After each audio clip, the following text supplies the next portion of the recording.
দেখো বন্ধুরা, আমি আজকে দুটো ডিম দিয়ে একটা রেসিপি তৈরি করব।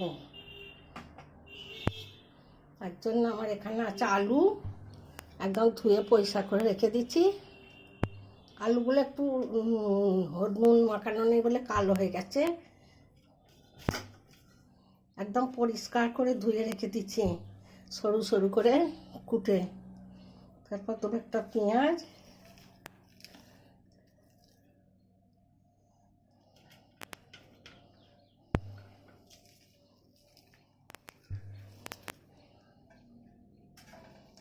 আলু, পেঁয়াজ,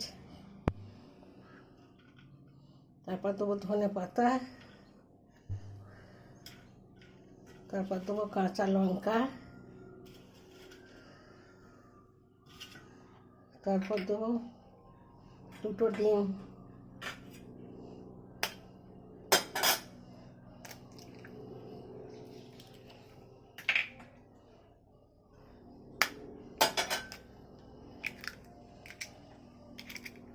এটাকে হাত দিয়ে মেখে নেবো।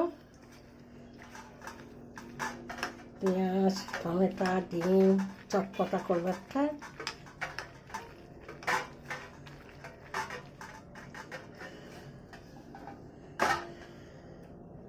তারপর দেবো নুন, তারপর দেবো হলুদ,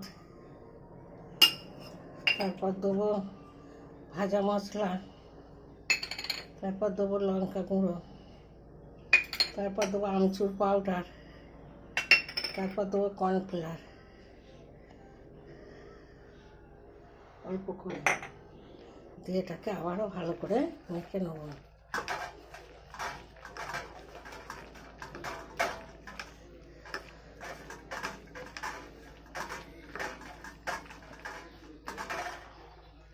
আমার মাখাটা হয়ে গেছে। দেখো বন্ধুরা, চাটুটা তেতে গেছে। এতে এবার আমি তেল দেবো।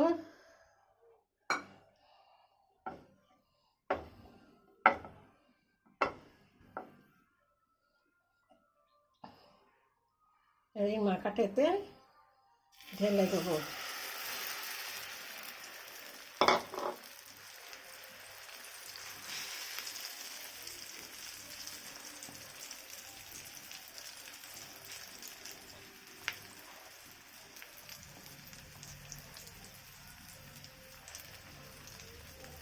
পুরো চাটুটা ছেড়ে দেবো একটা সমান করে।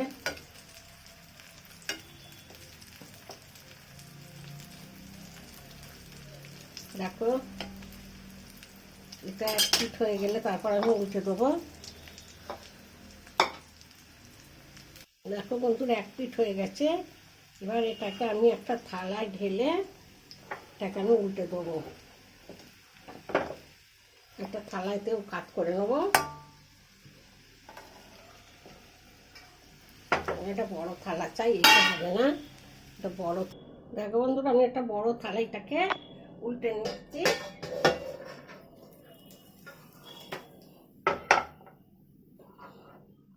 আবার এক পিঠটা দিয়ে দেবো।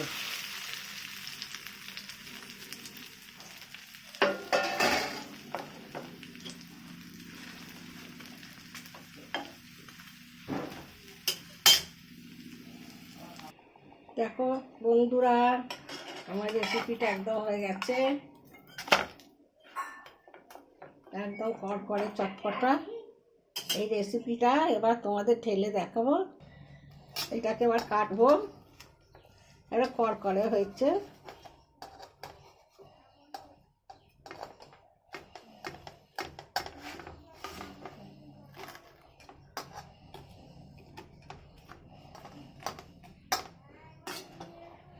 খেতে তোমার দেখো বন্ধুরা, আমার ডিমের চটপটা রেসিপিটা রেডি হয়ে গেছে। আর তোমাদের ভেঙে দেখাবো। গরম, এইভাবে খেলে খুব ভালো লাগবে। একদম ডিম, কাঁচা লঙ্কা, পেঁয়াজ, আলু সব দেওয়া আছে, সব পুরো সেদ্ধ হয়ে গেছে, কড়কড়ে হয়েছে। এই রেসিপিটা ভালো লাগলে লাইক, শেয়ার, কমেন্ট করবে। আমার চ্যানেলটা সাবস্ক্রাইব করে দেবে। আমি আসছি অন্য রেসিপি নিয়ে। তোমরা ভালো থেকো।